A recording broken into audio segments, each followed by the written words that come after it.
2007 সালে 4 একর 25 শতক পাহাড়ি ব্যক্তি মালিকানার সম্পত্তি 99 বছরের জন্য লিজ নেন আলমগীর এবং সেখানে সকল সরকারি নিয়ম মেনে আধুনিক বয়লার দিয়ে ইটের ভাটা শুরু করেন। 2024 সালে এসে হাইকোর্টের রিট হলে উক্ত মামলায় ইটের ভাটায় পরবর্তী আদেশ না দেয়া পর্যন্ত ইট ভাটার সকল কার্যক্রম বন্ধের নোটিশ এবং ইট ভাটাটি বন্ধ করে দেয় স্থানীয় প্রশাসন সহ ম্যাজিস্ট্রেট। ইট ভাটার মালিক আলমগীর হোসেন মহামান্য আদালতের উক্ত আদেশ মেনে নিয়ে ইট ভাটার সকল কার্যক্রম বন্ধ করে দেন। উক্ত প্রতারক চক্রটি এই সুযোগে ইট ভাটা এসে আলমগীরকে না পেয়ে তার ম্যানেজার জাহাঙ্গীর হোসেনকে উল্টাপাল্টা প্রশ্ন করে ভয় ভীতি দেখান এবং ইট ভাটার মালিককে ভাটায় আসতে বাধ্য করতে থাকেন। 11ই মার্চ আচমকাই এইখানে একটি গাড়ি এসে থামে। গাড়ি থেকে নামেন 4 জন, আর তারা পরিচয় দেন তারা রাজনৈতিক একটি দলের মিডিয়া সেল থেকে এসছে এবং তাদের কোয়ারি হচ্ছে এই ইট ভাটা নিয়ে তারা রিপোর্ট করবে, অনুসন্ধানী রিপোর্ট, এবং তাদের কাছে তথ্য রয়েছে যে এই ইট ভাটায় রয়েছে অনৈতিকতা, রয়েছে অবৈধতা।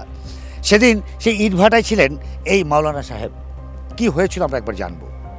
যে আমার কাছে প্রথম আমি বাজারে ছিলাম, আমাকে ব্রিকফিল্ড থেকে কল দিছে, তো ওনারা তথ্য সংগ্রহ করার জন্য আসছে। আসার পরে আমার কাছে বিভিন্ন তথ্য চাইছে, একটা কাগজ দেখাইছে, লম্বা অনেক কিছু লেখা ছিল ওখানে পরে আমার কাছে যে তথ্যগুলো চাইছে আমি তথ্যগুলো সব দিচ্ছি। মালামাল ছিল, যা ছিল দেখাইছি, কার্যক্রম বন্ধ সব দেখাইলাম, সব কিছু বন্ধ আছে, প্রশাসনিকভাবে বন্ধ করে দেওয়া হয়েছে মহামান্য হাইকোর্টের রায়ের ভিত্তিতে। এখন উনি আমাদেরকে বলতে আছে যে আপনারা তো অবৈধভাবে কার্যক্রম করতেছেন, এগুলো তো বৈধ না, তাহলে আমাদের এখানে কী করতে, আমরা এটা ভেঙে দিব।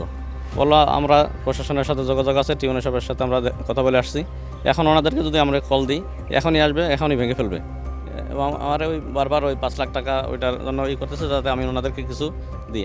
আমি বললাম ভাই আমি তো কিছু দিতে পারবো না, মালিক পক্ষ আছে, ওনাদের সাথে যোগাযোগ করেন। ম্যানেজার জাহাঙ্গীর যখন বুঝতে পারলেন সংবাদ সংগ্রহ নয় অর্থের প্রতি ইঙ্গিত করছে, তখন তিনি ভাটার মালিক আলমগীরের সাথে টেলিফোনে কথা বলিয়ে দেন। টাকা দেওয়ার পরে ওনারা টাকা নিয়েও আমাকে বারবার কল দিচ্ছে, এই টাকা তাদের মনে হচ্ছে না। আমাকে তাদের এখান থেকে নিতে নিতে খাগড়াছড়ি পর্যন্ত নিছি। ওইখানে যখন আমি না পারি তখন আমি কয়েকজন লোকের ডাকি এই বিষয়, পরে তারা দেখে এটি ভুয়ার কারণে দিঘিনালা খাগড়াছড়ি সদর থানায় কল দেয়, পুলিশ এসে দেখে তাদের কার্যকলাপগুলো সব ভুয়া, এই কারণে তাদেরকে পুলিশ হস্তান্তর করে। পরে তাদেরকে জনতাই পুলিশের কাছে হস্তান্তর করে। আপনার এই ইট ভাটায় মাননীয় হাইকোর্ট নিষেধাজ্ঞা কেন দিয়েছে? নিষেধাজ্ঞা দিয়েছে, আমরা একটা রিট করেছিলাম, ওই রিটটা হাইকোর্টের আইনগতভাবে এটা নিষেধাজ্ঞা দিয়েছে। এটা আমরা আসলে ইট ভাটা করি, এই কাগজপত্র যেগুলো দিয়েছে আমাদের মনে যথেষ্ট কাগজপত্র ছিল না, সেই কারণে মনে হয় মাননীয় হাইকোর্ট এটা নিষেধাজ্ঞা দিয়েছে।